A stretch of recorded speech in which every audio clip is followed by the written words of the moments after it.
All right, guys, so I'm still out here working. Same day that I stopped the last video. But shit, feels like I got something stuck in my shirt. Same day as the last video. I've got the car up in the air. I'm trying to get the floor pan off, and because somebody had aftermarket seats in here, they welded to the heater channels and to the floor pan, so the floor pan won't come out. So I'm having to cut this shit out. So let me flip the camera around and show you what I got. So this is where I'm currently at. I've got it separated. You can see the pan separate right there. But this side, I've got it sitting on the bumper brackets on the front. But this side is freaking stuck to it. Let me show you. So it's welded right there and welded right there. And that's those brackets that they had welded in here for the stupid seats. So I gotta get that shit cut. But I got it strapped to the back of the stand on both sides through the bumper bracket holes. And then the front, I've got the bumper brackets on there, and I'm gonna put some chains around the bumper brackets to hold those to the front. All right, before it gets too dark out here, I wanna do a visual inspection of the bottom of the heater channels. So, get underneath here and see what we got working with. So, yeah, the bottom of that heater channel needs to be replaced, but the rest of it's solid. It's just this back section. So I may just replace it from like here back. I don't know. I might replace the whole bottom piece. I'll have to see. This one doesn't look as bad.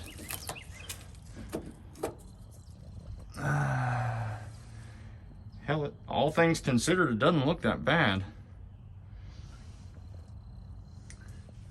Heater channel's got some holes in it right there. So I had to fill that in. The hole right there.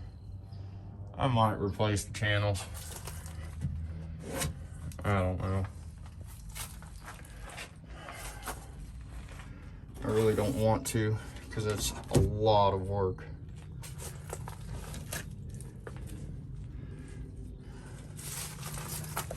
These two plates, these two bolts up here broke off. Yeah, the front of the channel's rotted out. So I'll probably replace the bottom all the way across. I'm pretty sure that's what I'm gonna do. All right, guys, so it's the next day. I had a little snafu at work, so I was able to get out of work early. So I'm gonna take a real good look at these floors and start cleaning this chassis up. So let me flip the camera around and show you what I'm working with. So here's the chassis as it sits. I gotta cut these floorboards out. I'm gonna cut these freaking brackets off that they welded in here for their aftermarket seats. But I'm gonna go ahead and cut those out and get the floor cut out, because the floor basically gets cut right across there, and then this whole piece comes out all the way around. I'm gonna leave these braces. I'm not gonna replace these on either side. I'm just gonna replace the pan. Well, I started cutting the dang floors out, and it's freaking raining, and it looks like it's gonna storm. So I'm probably gonna stop for the day, and I'll just pick back up when I'm able to actually work on this thing non-stop. So I'll pick back up in a little bit. So after giving this thing a good once over, I believe I'm gonna strip everything off of it, because all this is pretty rusted up. I mean, all that shit. So and this is all bent right here. The pedal's not working right. So I'm gonna work on pulling the entire pan off. I'm gonna pull the pedal assembly out, the master cylinder. I don't know if I'm gonna do anything with the steering yet, but I am gonna pull the brake line that runs across the floor out. That way I can cut the floor pans out without running the risk of damaging anything. I still have to cut these brackets out that this guy welded in previously, because they're on both sides on the center, and I still got to cut them off the heater channels in the car.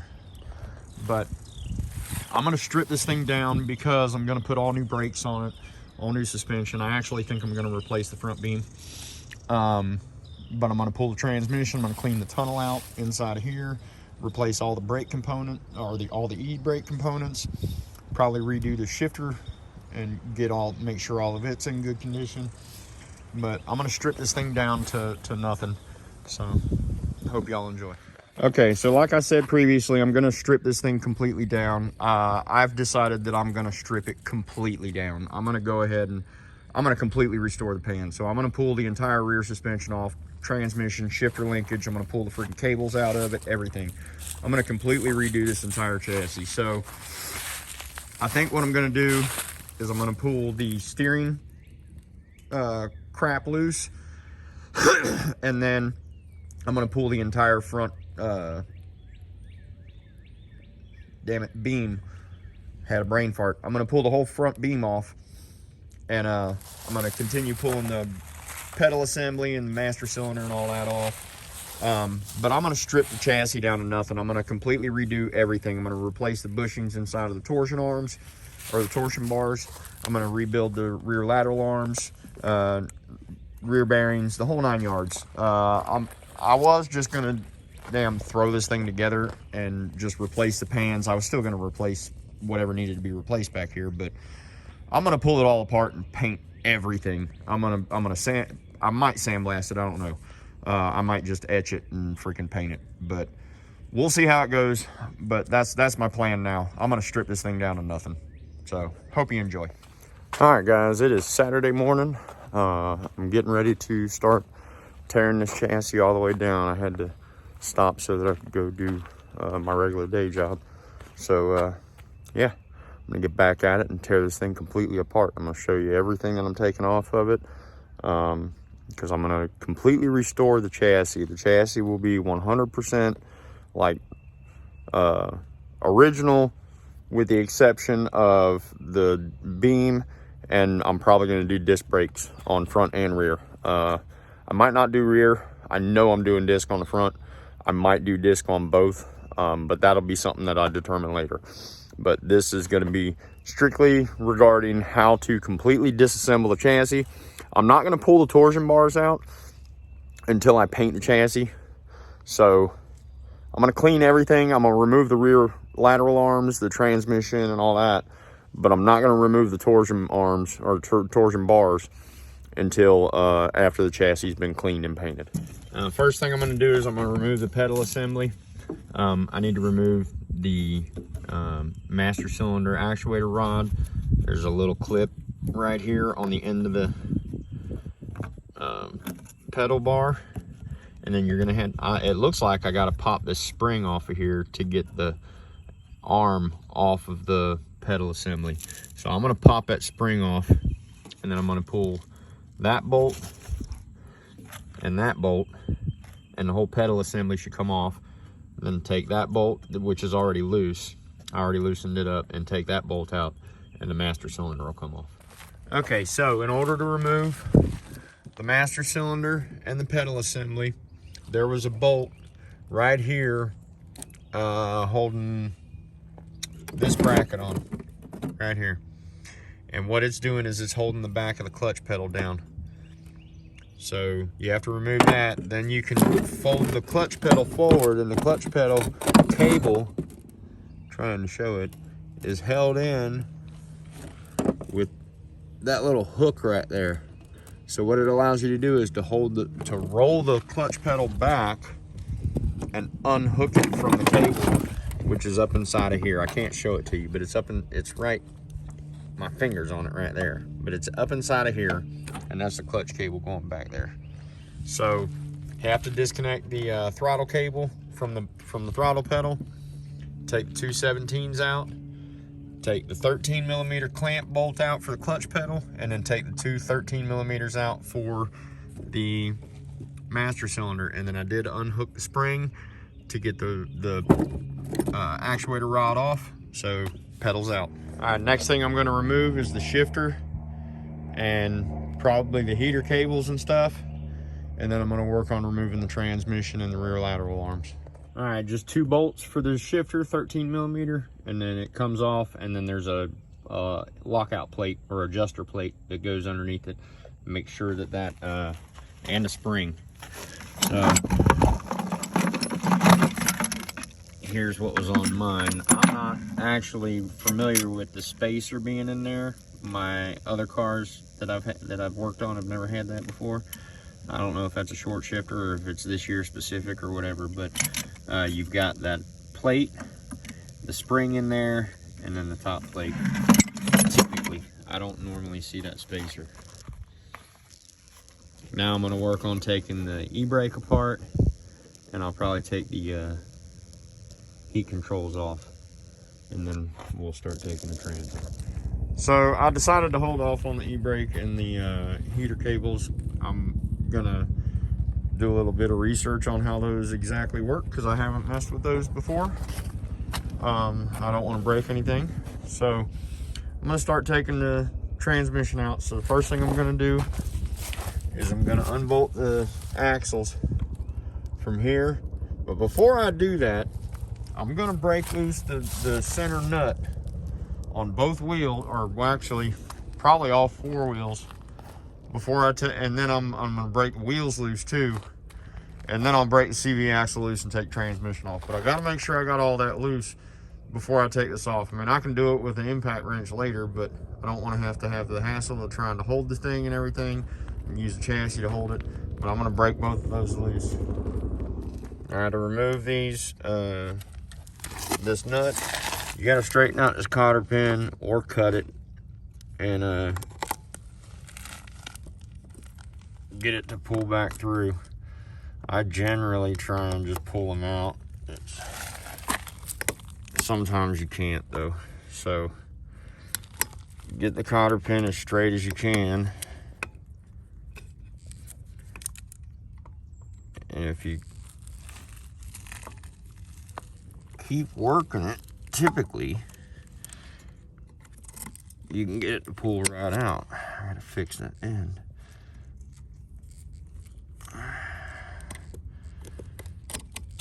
Right, there you go. Pulls right out. You just straighten the dang thing out the right way.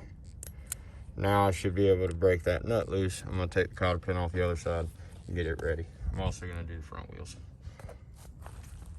Now, whenever I do a big bolt on a wheel, CV axle, axle bolt, whatever, I always try and get a long cheater pipe, and I'm always trying to push down when I'm doing it so that I can use the weight of the car against itself. But I already took the body off of this thing, so there's not enough weight on here. So I'm gonna have to figure out a way to hold this wheel still so that I can break that loose.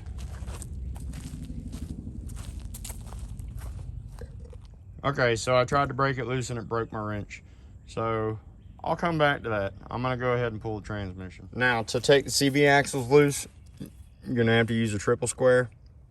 Or you can buy them at any auto parts store. That triple square right in there. And it runs off a 13mm socket. So take all those out, take all these out, the whole CV axle will come out. I'm gonna do both CV axles and then I'll start taking the transmission. All right, once you get all the bolts out, so these are the bolts and the brackets. Once they're out, there's 3 sets of 2 bolts on each end of the CV axle. So there's 6 bolts, 6 bolts, 6 bolts, and then 6 bolts. Take all them out and the CV axles just come right out. They're pretty self-explanatory. So now that I've got those out, I'm gonna disconnect the shifter linkage.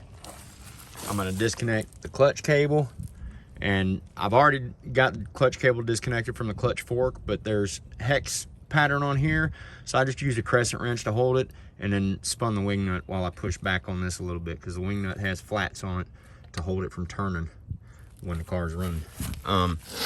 So once I get that disconnected, I'm gonna take these big center bolts out, and that should leave the entire engine mount on the transmission mount on the transmission, and I'll just pull it off all as one unit. Okay, so after looking it over a little bit more, there's a ground strap going from the transmission to the chassis, and then there's some wiring for the, I'd imagine, the reverse light switch.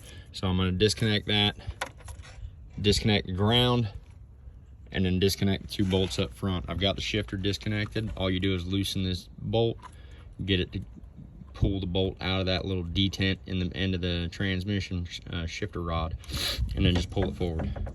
So I'm going to disconnect that wiring, disconnect this ground, take those 2 bolts out, whole transmission should come off. And I'm going to disconnect the clutch cable. Okay, so besides the 2 at the bottom, those are 21 millimeter. You have 3 15 millimeter bolts that hold the rear mount on. I forgot about that one until I went and pulled the transmission. But you've got those 3 bolts or nuts right there. And then you can remove the mount. There's 2 more up underneath, and they're 19 millimeter. So the 2 underneath are 19, these 2 are 15, and these 2 in the front are 21. And this bracket, you can leave it on the transmission and just take the wing nut off of the clutch cable, and it'll slide out. I unbolted it, took the wing nut off, and pulled it off cable, and then bolted it back on. But you can leave it in place. You just got to make sure you don't have the wing nut on there. And then the transmission's light enough. You can manhandle it, or you can have it sitting on a jack like I've got it sitting on a jack right now. So I just discovered that mount is actually slotted. So all you would have to do is loosen the 2 19 millimeter nuts, leave these 3 on there, and then you can slide the whole transmission towards the rear. That's how I'm going to wind up putting it back together. All right, after the transmission and all that's out, I'm pulling the rear brake lines. So I disconnected the brake line from the wheel cylinder and the brake hose, unbolted the 2 10 millimeter bolts holding the T's onto the chassis, removed that clip, and now I'm removing this clip. Now in order to get these to come off, I've just been wedging in between here and pushing, and it's been pushing that clip off. And then once that clip is off, you can pull the whole, there we go. Well, I thought I could pull it out.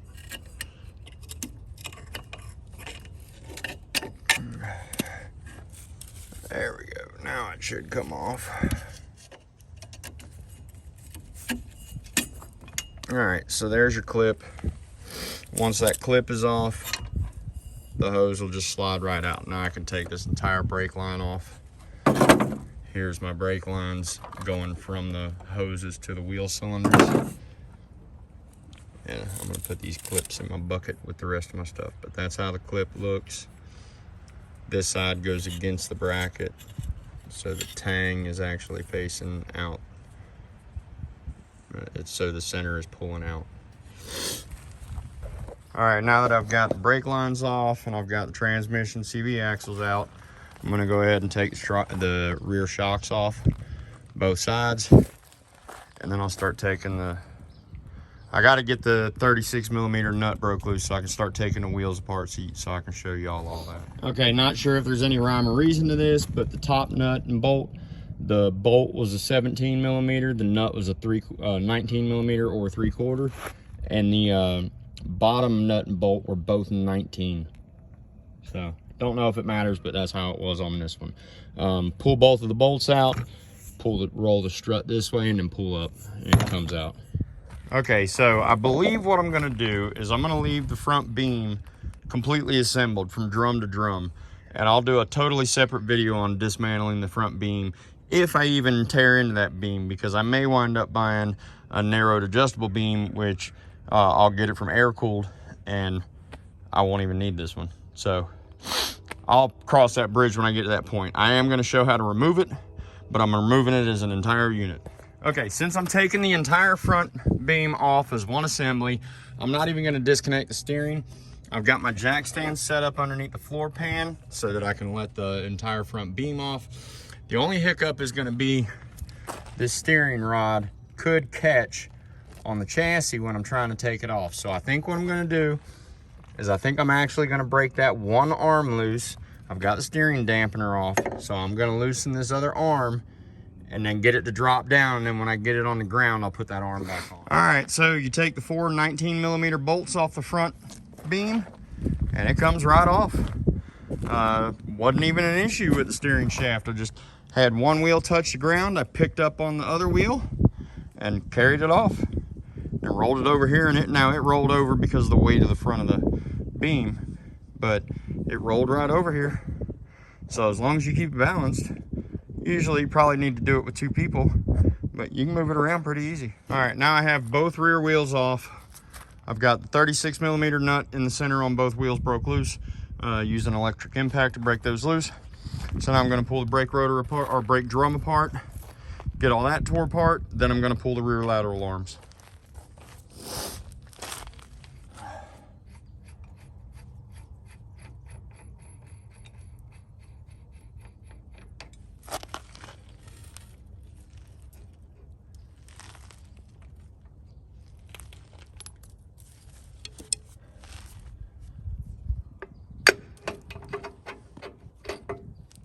So there's the axle shaft.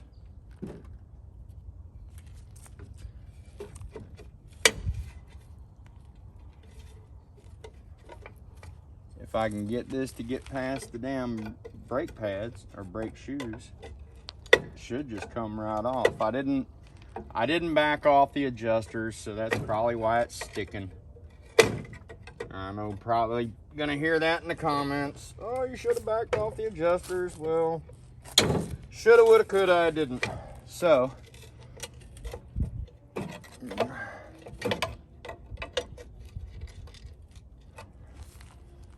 maybe I should, but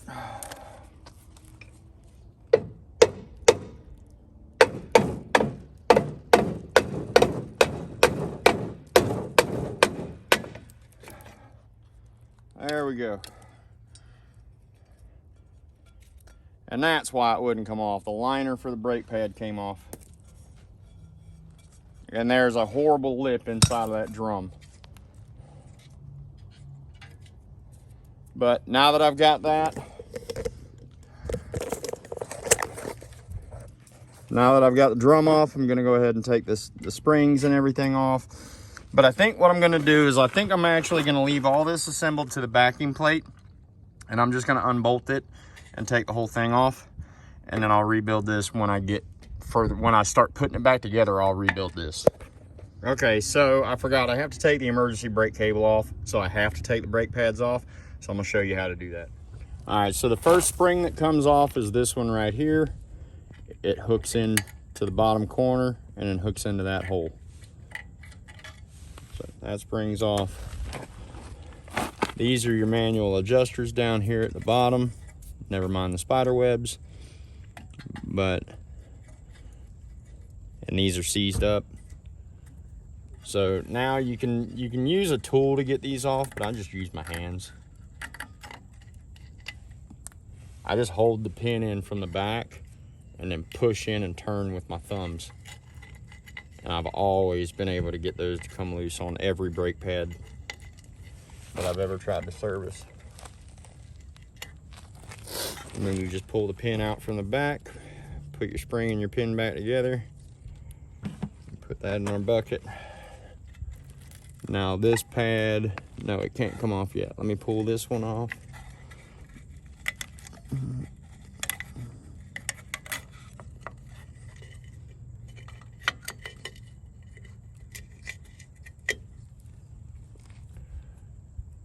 All right, so that one's off.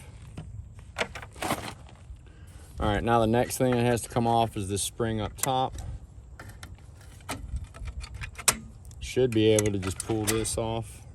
Just a little spring clip around the spring and the space spreader bar. Now you can take this spring and unhook it generally.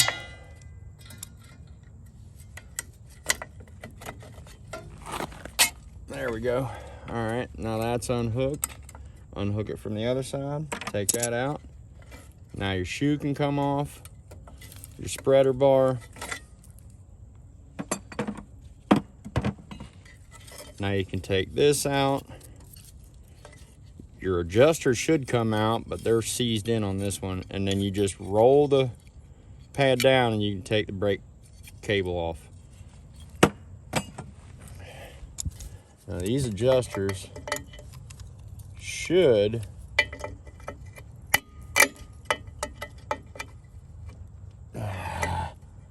those things ain't budging. Yep. That ought to be fun. Yeah, they ain't moving. So I'm gonna have to work on getting them apart. And then there's a bolt holding that in. So there's a bolt coming in from the back side. Take that bolt off, and then that emergency brake cable should come out of the backing plate. Then you can unbolt right here, and this will come off, and the backing plate will come off. All right, once you take the 4 bolts loose on the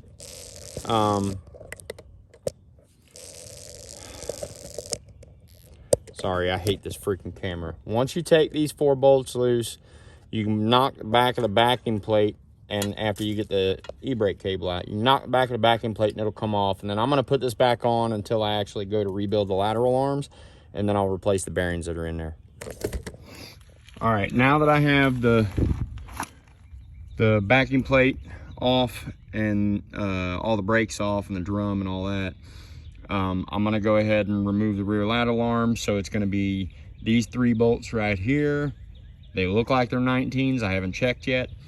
And then there's also a 17mm Allen wrench bolt in the center. So I'm gonna take these 3 off, and I'm gonna take that off, and then the entire rear lateral arm should come off. All right, so once you get the bolt out, so there's the bolt, 17mm Allen bolt. You've got some spacers up here, some spacers in the back. So I'm gonna, all right, there's the 2 spacers for the front. Now I should be able to pull